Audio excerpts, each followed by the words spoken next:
Welcome to Sapphire Beam. So determining our start value for Sapphire Beam, we need 3 A's, 3 B's, 1 C. All D elements are allowed. However, they will only count as C value parts. Special requirements, we have 4, and again, each at 5/10.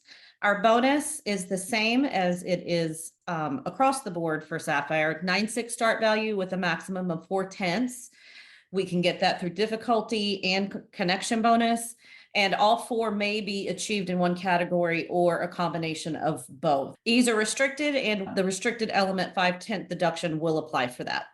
Now the no dismount, so the flat 3 plus the 5/10 special requirement will be deducted from the start value when the following happens. The dismount has no value part, whether it's not listed in the code or it's a restricted no value part. The athlete falls prior to initiating the salto action on beam. This is normally going to be, she does the round off and falls, and then she just stops. If she does no dismount at all and terminates her exercise early, then again, the 3/10 plus the 5/10 off the start value.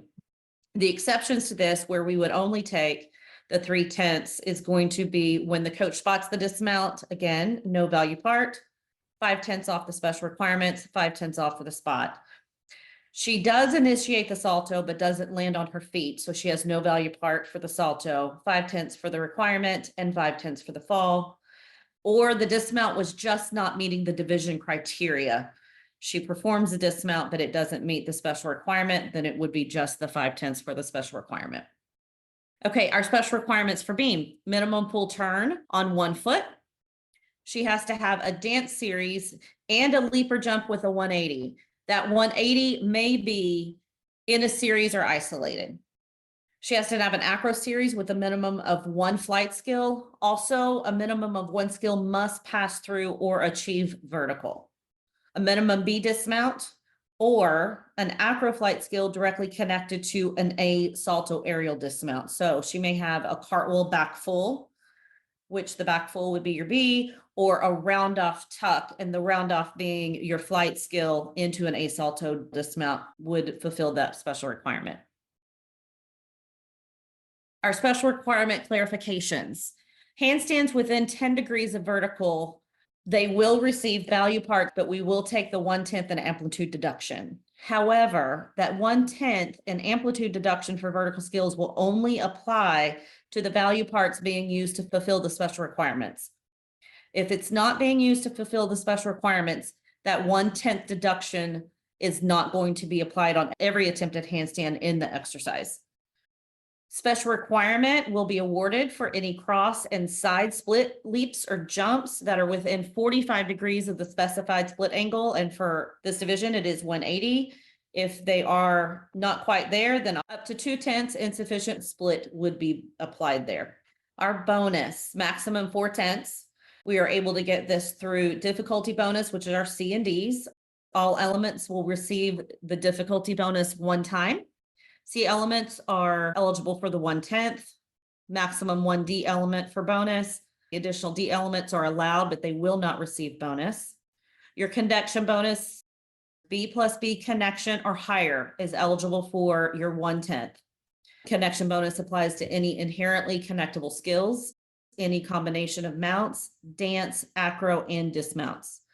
Your eligible elements, only elements listed in the Excel code, can be used for bonus.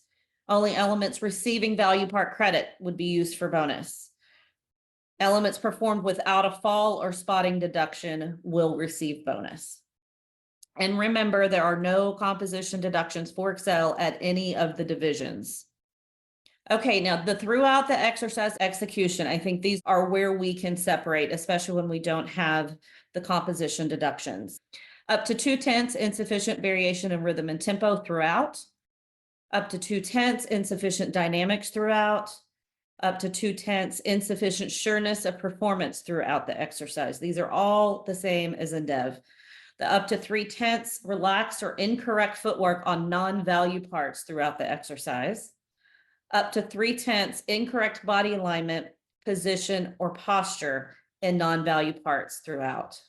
And then, of course, we have our up to 3/10 and insufficient artistry through our choreography, personal style, and expression, each category with a max of 0.5 to 1. Execution reminders. The medium step now is 0.15 on landings. This would include our beam acro and dismounts. Landing too close to the beam on a dismount, flat 1. Incorrect body posture and alignment on dance elements and value parts, up to 1/10. Lack of precision on dance elements or value part elements, each up to 1/10. Failure to perform turns in high releve, each up to 1/10. Any walkovers, forward back, or any walkover type elements, just like the dev program. If the requirement is the 180 split, then they must have that 180 split in this particular element as well. And again, the insufficient split up to 2 would apply to this. Concentration pauses. 2 seconds is a flat 10th. More than 2 seconds is 2/10, and this is each occurrence in the routine. Beam series reminders. Any series, whether it's acro, dance, or mixed series, it's going to be considered broken if one of the following happens. There is an actual stop between the elements. If we have a balance error between the elements, it's broken. Any deviation of body movement not in line with the balance beam. If they reposition the foot or they're pivoting in between the skills, if there's an extra step, hop, or jump in between the elements, if the legs straighten between the elements, if they come down, plie, straighten the legs, then plie again into the next jump, that's where it's going to be broken. The acro series broken, if that leg swing is above 45 degrees, then it's broken. And that concludes the rapid review for XL Sapphire. Thank you, Jennifer.